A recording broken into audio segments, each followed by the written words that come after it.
Alhamdulillah, puji syukur kehadirat Yang Maha Kuasa. Hari ini 30 April 2021, berarti udah hari terakhir ya di bulan April pastinya ya. Semoga apa yang sudah Anda rencanakan di awal bulan April itu sudah mulai terrealisasi, mulai terwujud. Entah itu berhubungan dengan karir Anda, berhubungan dengan korelasi Anda dengan semua pekerjaan-pekerjaan, atau berhubungan dengan rezeki Anda. Otomatis kita harapkan berhubungan dengan kesehatan ya. Kami doakan semua untuk Anda Sobat Ediscore yang baru bergabung atau nanti bergabung sampai dengan akhir program Bincang Santai ini, semua dalam lindungan Yang Maha Kuasa, dikaruniakan kesehatan, kemudian juga stamina yang bagus, imunitas yang oke agar kuat melakukan ibadah puasa sampai dengan beduk azan maghrib nanti.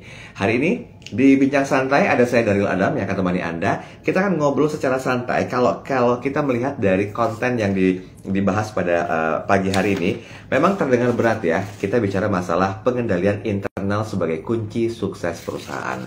Ada banyak item-item yang menjadi sebuah pertimbangan ketika sebuah perusahaan itu dirintis, kemudian beranjak menjadi sebuah perusahaan yang mulai dikenal secara publik, kemudian naik lagi menjadi sebuah perusahaan yang scale up, bisnisnya semakin melebar. Nah, ini yang kadang-kadang menjadi sebuah hal yang dibanggakan, tapi kebanyakan orang hanya melihat dari sisi luarnya saja. Wah, perusahaan A keren ya, wah perusahaan B ini luar biasa ya omsetnya, atau mungkin juga hal yang lainnya. Tapi mereka nggak pernah tahu bagaimanakah internal yang terjadi di perusahaan tersebut. Nah, sebelum kita bahas lebih lanjut tentang apa dan bagaimana sebetulnya pengendalian internal sebagai kunci sukses perusahaan, kita akan coba nanti terhubung dengan Head of Internal Audit Ediscore.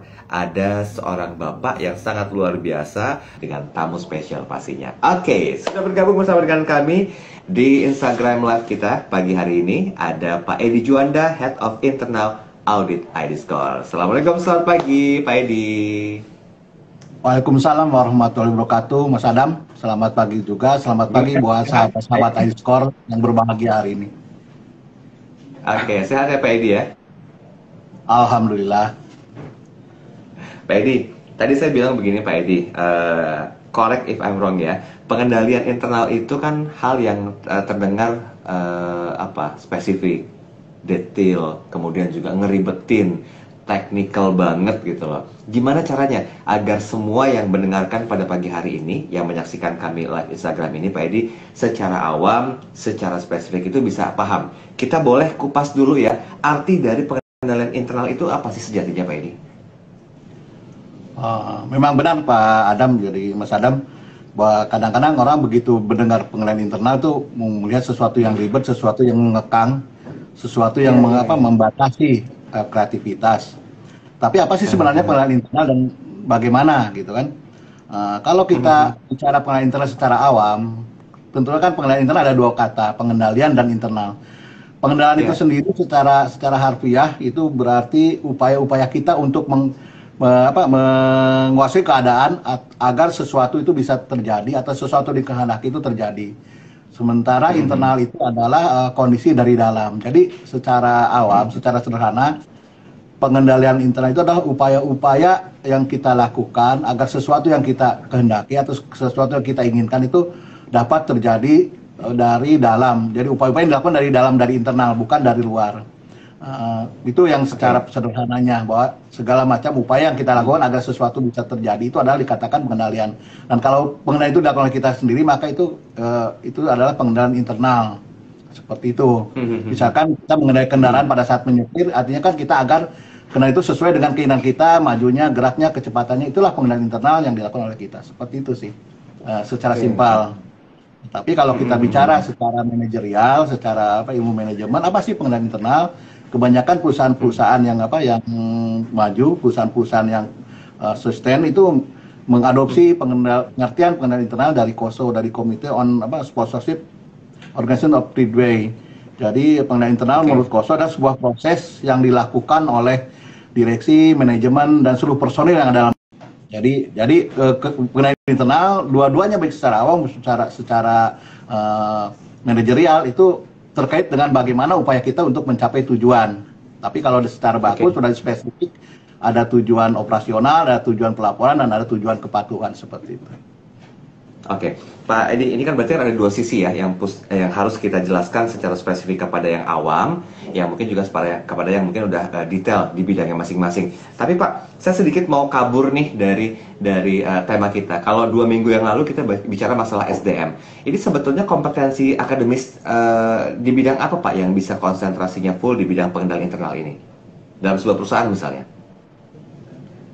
Sebenarnya setiap orang harus punya eh, punya kemampuan umum untuk melakukan kegiatan pengendalian internal, karena setiap orang dalam satu perusahaan itu punya tanggung jawab dan fungsi terkait dengan pengendalian internal. Tapi secara spesifik, apabila orang mau mendalami pengendalian internal, biasanya dari bidang manajemen, teknik industri, dan bidang-bidang lain, karena itu sebenarnya tidak susah dipelajari. Sebenarnya tidak susah dipelajari.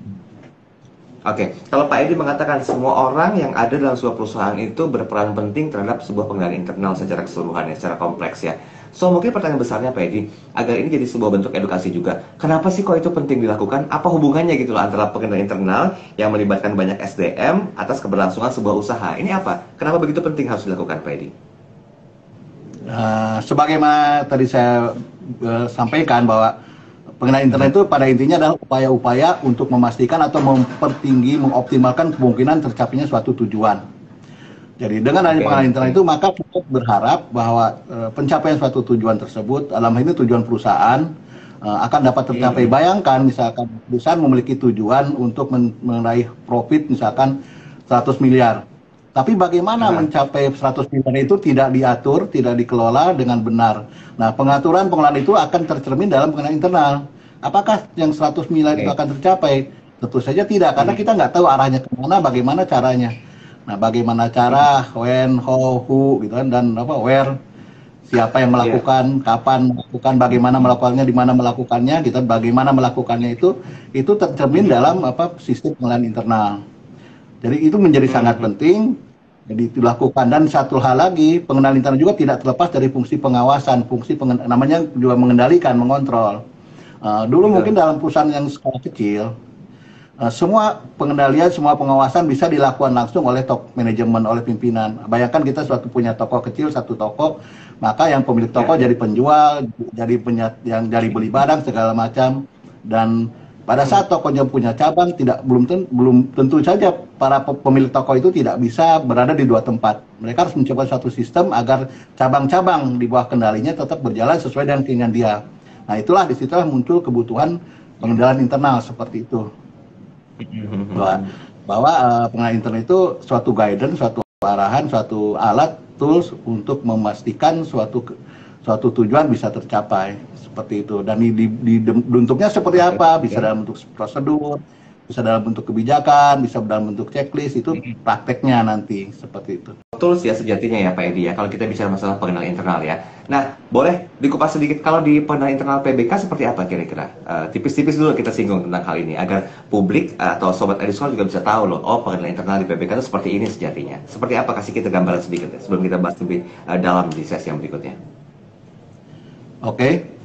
Mungkin kita harus lihat dulu Pak Adam ke latar belakang ketentuan peraturannya dulu, bahwa PBK itu sendiri pertama adalah satu kewajiban dari regulasi. Seperti kita yang diatur, yang diregulasi oleh Ketuan POJK, Peraturan Otoritas Jasa Keuangan nomor 42 tahun 19, yang sebelumnya diatur dalam Peraturan Bank Indonesia nomor 15 tahun 13. Di dua peraturan itu dinyatakan secara tegas bahwa sebelum mendapatkan izin prinsip, salah satu persyaratan untuk memperoleh izin prinsip adalah PBK atau LPIP dalam hal ini harus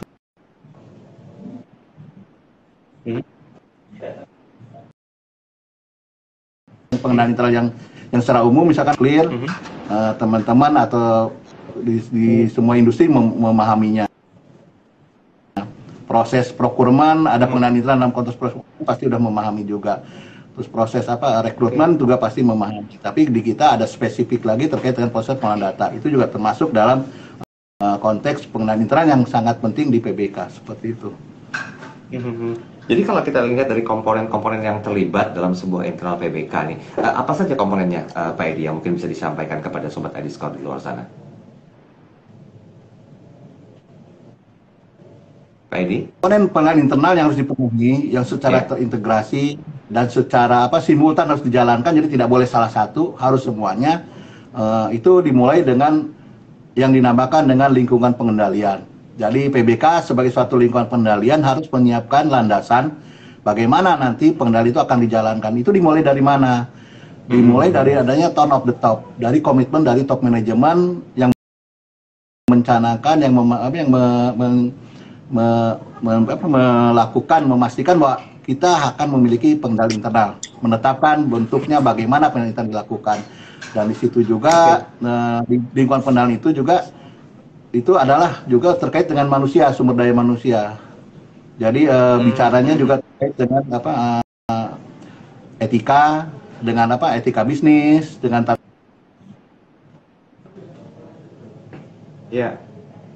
pengelolaan risiko.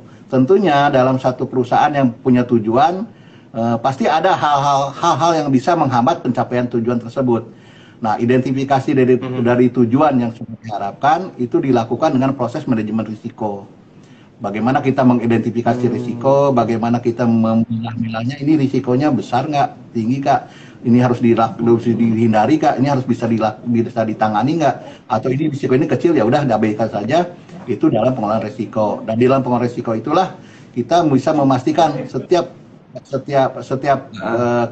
tujuan yang sudah kita tetapkan, resikonya apa, dan tindakan pengendaliannya apa yang akan kita lakukan.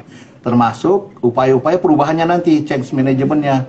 Apabila ternyata kemudian terjadi perubahan dari lingkungan eksternal maupun internal, bagaimana perubahan-perubahan itu kita bisa lakukan. Itu dalam pengelolaan manajemen risiko. Sementara di PBK sendiri, alhamdulillah kita sudah menerapkan pengelolaan risiko berbasis ISO 31000. Jadi kita mendapatkan enterprise risk management untuk semua aspek yang ada dalam perusahaan. Jadi yang ketiga, dari 5 elemen itu, yang ketiga adalah proses pengendaliannya itu sendiri. Nah, inilah mungkin yang lebih dikenal oleh teman-teman. Di mana proses pengendalian itu bagaimana suatu aktivitas dan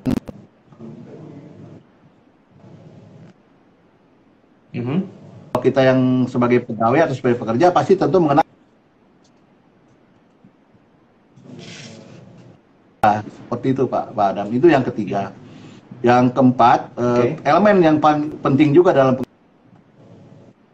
dan informasi, bahwa kita memperoleh informasi baik dari internal maupun dari eksternal. Bagaimana kita mengolah informasi tersebut sehingga bisa menjadi informasi yang berguna, bermanfaat bagi pengambilan keputusan. Misalkan informasi internal adalah informasi dari divisi akunting kepada manajemen mengenai kondisi laporan keuangan kita secara bulanan. Nah, informasi apakah sudah benar nggak, sudah akurat nggak, sudah handal nggak, itulah seperti itu. Atau informasi dari eksternal, misalkan tiba-tiba ada perubahan regulasi yang mempengaruhi bisnis kita. Misalkan kalau sekarang nih gara-gara COVID, gitu, misalnya ada PEN, ada pemulihan ekonomi nasional, ternyata berimbas, ada opportunity bagi kita untuk mendapatkan peluang, misalnya seperti itu. Ini kita olah dalam kerangka sistem pengenalan internal. Dan yang terakhir yang tidak kalah penting adalah harus ada pemantauan dan monitoring. Jadi artinya secara berkelanjutan, apakah penerapan internal kontrol kita, pengendalian internal kita itu berjalan atau tidak. Jadi ada pengawasan dua jenis. Nanti pengawasan berkelanjutan, ongoing monitoring. Ada juga yang sifatnya pengawasan berkala. Nah, di kita sendiri untuk proses pengawasan internal kontrol itu di PBK telah menggunakan metode yang dikatakan three line of defense. Jadi 3 lapis pertahanan. Pertahanan pertama dilakukan oleh first line, pemilik proses itu sendiri. Jadi pemilik proses, atasan pemilik proses mensupervisi, mengawasi jalan kegiatan, proses bisnis, kegiatan operasional yang dijalankan oleh anak buahnya sehari-hari. Bentuknya seperti apa? Secara simpel, misalkan dalam bentuk maker checker approval.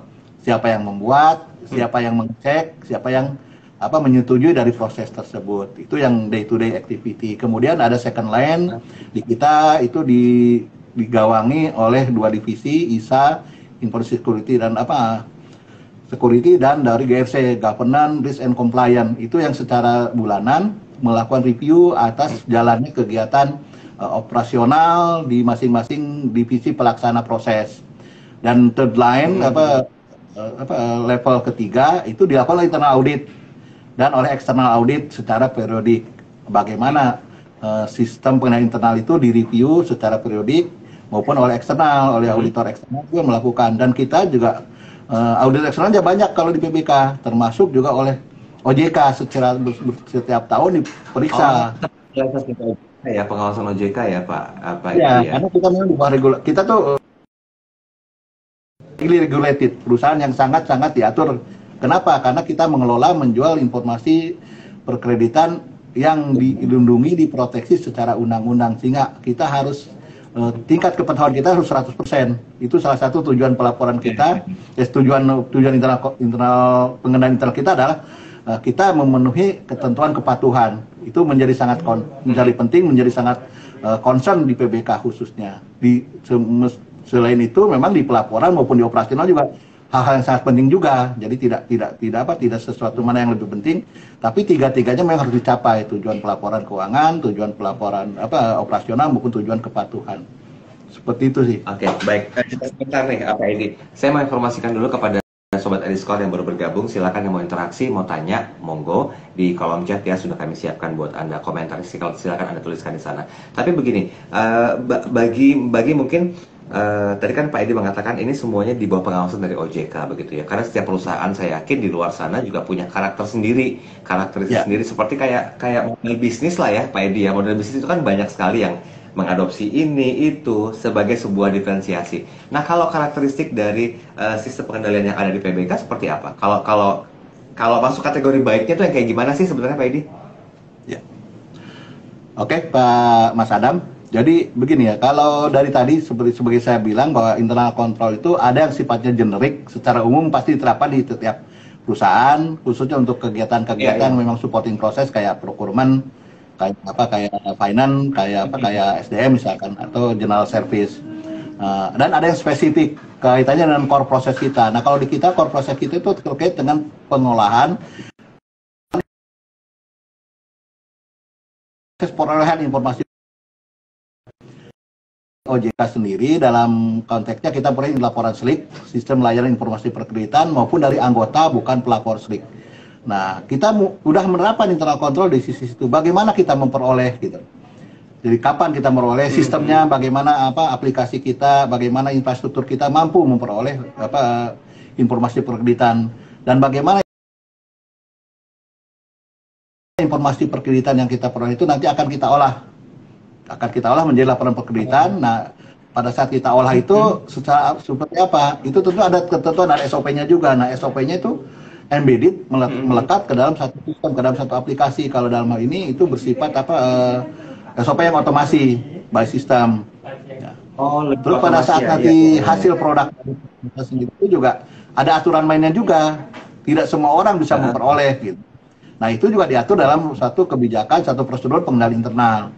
Jadi dan pada saat mengolah itu pun juga dibatasi orangnya, bahwa untuk menjaga kerahasiaan, menjaga integritas proses, integritas data, dan menjaga ketersediaan, tidak setiap orang, tidak semua orang bisa mengakses sistem core proses kita terkait dengan pengelolaan penyediaan informasi perkreditan. Itu yang mungkin spesifik di kita, dan itu udah highly regulated, dan itu juga sangat padat dengan teknologi informasi, sehingga kita juga rely on dengan teknologi informasi yang kita miliki, dan kita harus perkuat sehingga kita punya satu divisi khusus untuk itu, divisi khusus untuk menjaga kerahasiaan informasi seperti itu. Oke, gini, itu Pak, ini kan yang kita dari apa lakukan di PBK terkait dengan spesifik. Ya, ini kan seperti ibaratnya itu 4 kaki meja gitu ya Pak ya. Satu kaki menopang sisi sebelah kiri, kanan, depan, belakang begitu.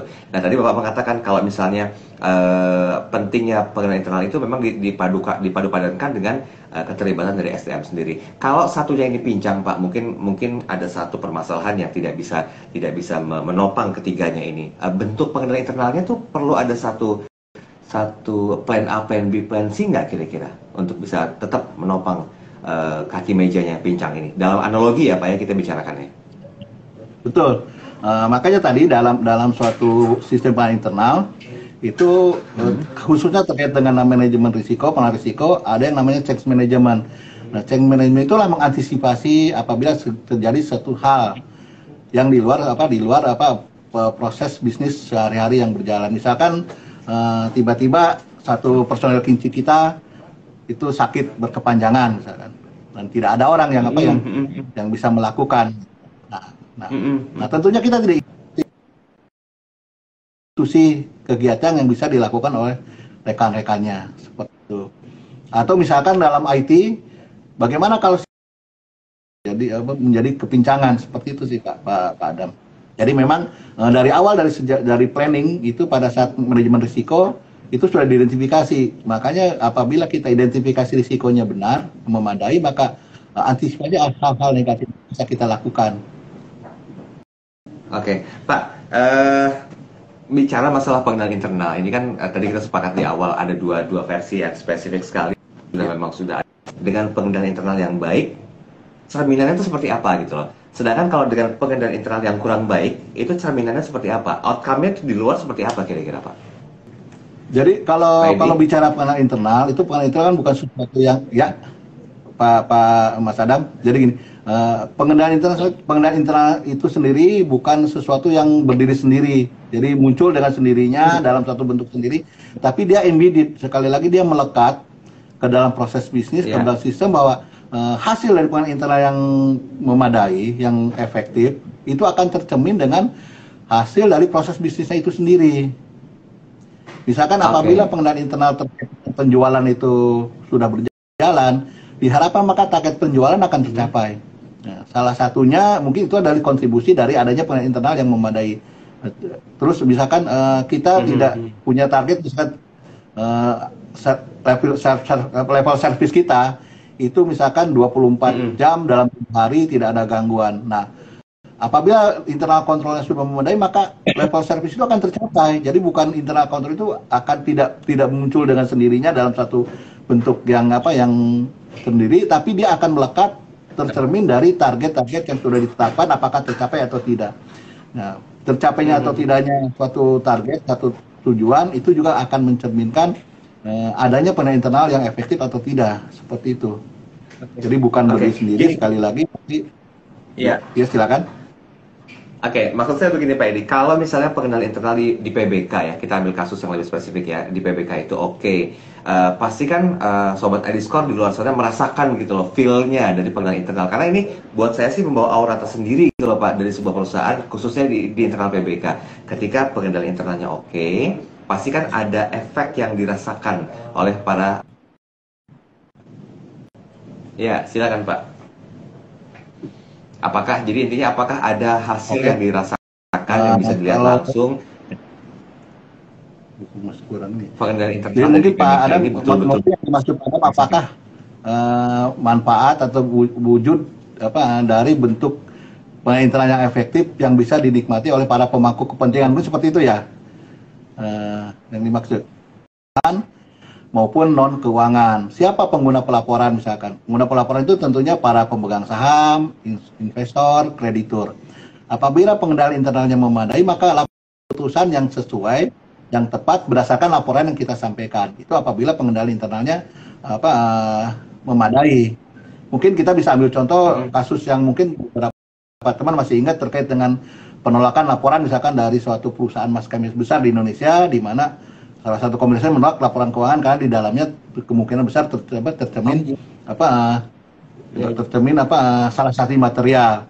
Nah, itu kita menghindari itu dengan adanya pengendalian internal yang besar. Kita menghindari jangan sampai hal itu terjadi di kita.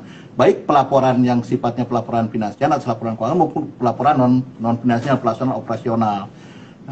Seperti diketahui, kami juga memberikan laporan setiap bulan kepada OJK dan memberikan laporan juga secara periodik, baik laporan manajemen kepada para pemegang saham, seperti itu. Dan laporan kita, karena internal kontrol kita harus memadai, maka laporan kita dapat dipercaya, dapat diyakini kebenaran dan kehandalannya, seperti itu. Pak Edi, merujuk dari apa yang Pak Edi sampaikan tadi, sebetulnya yang punya kewenangan untuk merancang pengendalian internal di sebuah perusahaan, khususnya di PBK, siapa kira-kira? Dalam suatu organisasi, tentunya penanggung jawab utama dari suatu sistem pengendalian internal adalah pimpinan organisasi itu tersebut, pimpinan tertinggi organisasi tersebut. Kalau di PBK itu sendiri tentunya adalah direktur utama, jajaran direksi secara kolegial. Tetapi bukan berarti personil jawab. Karena salah satu persyaratan dari internal control adalah dilakukan oleh orang, dilakukan oleh personil. Dan personil itu tidak hanya di top, tapi juga harus sampai terdeliver ke dalam level yang paling bawah, sesuai fungsi, tanggung jawab, wewenang, dan menjalankan kegiatannya sesuai dengan SOP yang sudah ditetapkan. Terus dari sisi kompetensi, setiap orang diharapkan menjalankan mengembangkan kompetensinya untuk bisa menjalankan tugas dan wewenang dan tanggung jawabnya secara efektif. Nah, itu juga perannya seperti itu. Jadi tadi tanggung jawabnya top manajemen bertanggung jawab utama sebagai pimpinan kita, sebagai nahkoda dari suatu perusahaan. Tetapi kita sebagai anak buah kapalnya tidak bisa leha-leha. Ya udahlah, kita serahkan ke dekik, tidak seperti itu. Bayangkan dalam satu kapal apabila nahkodanya sibuk sendiri sementara kita tidak ikut berkontribusi, apa yang terjadi? Makanya penilaian internal itu menjadi tanggung jawab setiap orang. Everybody is concerned, everybody take a role, sehingga penilaian internal bisa berjalan sesuai dengan apa yang kita harapkan bersama. Seperti itu Pak Adam. Oke, baik. Pak, kalau selama pandemi COVID-19 ini kan banyak sekali yang berubah ya. Harus dilakukan sebuah bentuk adaptasi. Nah, di internal PBK sendiri sejatinya pengendalian internalnya berubah nggak? Agile juga nggak kira-kira untuk bisa menyikapi pandemi COVID-19? Baik, terkait dengan pandemik memang sedikit banyak selalu ada perubahan, ya, Pak Adam. Betul, terkait dengan pandemik ini tentunya terkait dengan IT misalkan. Yang dulu misalkan halnya bisa diakses dari kantor karena terkait dengan tadi kerahasiaan, integritas dan keamanan informasi, maka sekarang ada beberapa yang bisa diakses dari luar. Tapi tentunya kita juga menerapkan protokol keamanan akses informasi.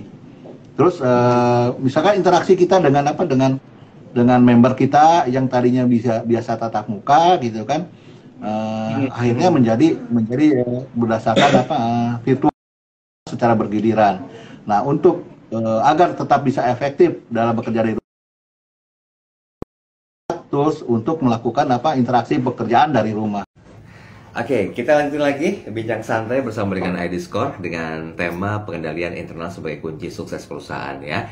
Dan jadi buat Anda yang mungkin mendengarkan pada kesempatan pagi hari ini, sebenarnya waktu saya nggak cukup panjang lagi di sesi yang kedua ini, tapi jangan lupa saya informasikan kepada Anda, Sobat ID Score, Anda bisa coba langsung bergabung bersama dengan seluruh sosial media kami hadirkan website buat Anda, LinkedIn, kemudian juga Instagram, Twitter, Facebook, dan juga kanal YouTube. Nah, Twitter Anda bisa follow di Twitter idscore.id, kemudian juga LinkedIn di idscore, sementara itu di Facebooknya idscore, Instagram di idscore.id, dan juga YouTube-nya di idscore Indonesia. Oke, kita coba lihat dulu, ini siapa yang akan sudah bergabungkah? Mungkin Pak Edi Juanda di perbincangan sesi yang kedua ini. Kita coba lihat. Oke, Pak Edi. Ya, kita harus 2 kali sesi ini ya. Tapi saya kan bisa pakai ini. Iya. Oke, Pak Edi, mohon maaf jadi sedikit mengganggu waktu aktivitas Pak Edi. Mungkin kita masuk ke konklusi saja Pak Edi, karena tinggal 10 menit tersisa, waktu kita nggak cukup banyak yang bisa di-sharingkan. Termasuk nanti tadi saya sempat mendapati satu point of view-nya bahwa sebetulnya pengendalian internal ini melibatkan banyak sekali SDM yang ada sebagai sebuah aset di sebuah perusahaan, khususnya di PBK, karena tanpa adanya evidence dari mereka ini tidak akan menjadi sebuah hasil atau result yang akan menjadi sebuah outcome kepada customer dari PBK sendiri. Pak, kalau boleh disampaikan sehubungan dengan pandemi COVID-19, banyak yang harus berubah, banyak yang harus beradaptasi dengan keadaan. Apakah sebetulnya pengendalian internal ini juga berpengaruh, Pak, terhadap agility dari sebuah perusahaan, khususnya di PBK sendiri? Tentunya, Pak Adam. Jadi mungkin saya koreksi sedikit. Jadi pengendalian itu bukan melibatkan banyak personil di PBK, tapi harus melibatkan seluruh personil di PBK. Jadi apabila seluruh personil, karena tadi saya bilang bahwa setiap orang harus mengambil peran dalam proses pengendalian internal. Even itu misalkan di level terbawah lah, misalkan. Bagaimana kita bayangkan misalkan kalau supir kita itu ugal-ugalan membawa teman-teman yang mau presentasi ke member. Iya. Tiba-tiba di jalan terjadi kecelakaan. Itu karena apa? Karena dia abai terhadap pengendali internal, abai terhadap protokol mengendari kendaraan. Misalkan itu di level yang paling tinggi, paling bawah. Dan kalau di level tertinggi dalam direksi adalah menetapkan target tujuan perusahaan. Apabila salah dalam mengambilkan target tujuan perusahaan, tentunya juga salah dia memberikan menangkap persepsi dari para pemegang saham, ekspektasinya apa, sementara yang dilakukan juga apa, berbeda. Jadi tadi dibilang bahwa internal itu harus melibatkan seluruh komponen personel yang ada dalam PBK. Terus selanjutnya, apakah pengendalian internal mempengaruhi eksistensi, agility atau sustainability dari perusahaan, khususnya di PBK sendiri? Tentu saja ini sangat mempengaruhi.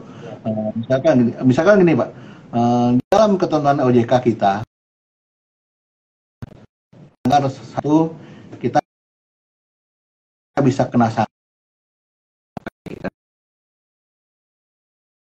dengan suatu pengendalian internal.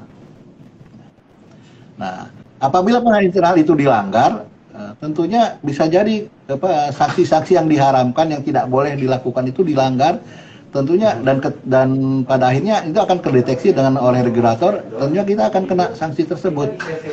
Kena sanksi tersebut, selanjutnya apa? Kita bisa dihentikan operasi baik sementara maupun selamanya. Gitu. Jadi abaian terhadap pengendalian internal itu bisa membawa kita kepada jurang kehancuran. Pengabdian terhadap pengendalian internal baik dalam sisi operasional maupun dalam sisi IT maupun dari sisi SDM bisa membawa kita ke dalam jurang kegagalan. Kenapa? Karena tadi internal kontrol itu secara awam kan sudah bilang sebagai suatu upaya-upaya kita agar sesuatu itu sesuai dengan apa yang kita kehendaki. Ya. Kalau kita mengabaikan berarti kita tidak melakukan upaya.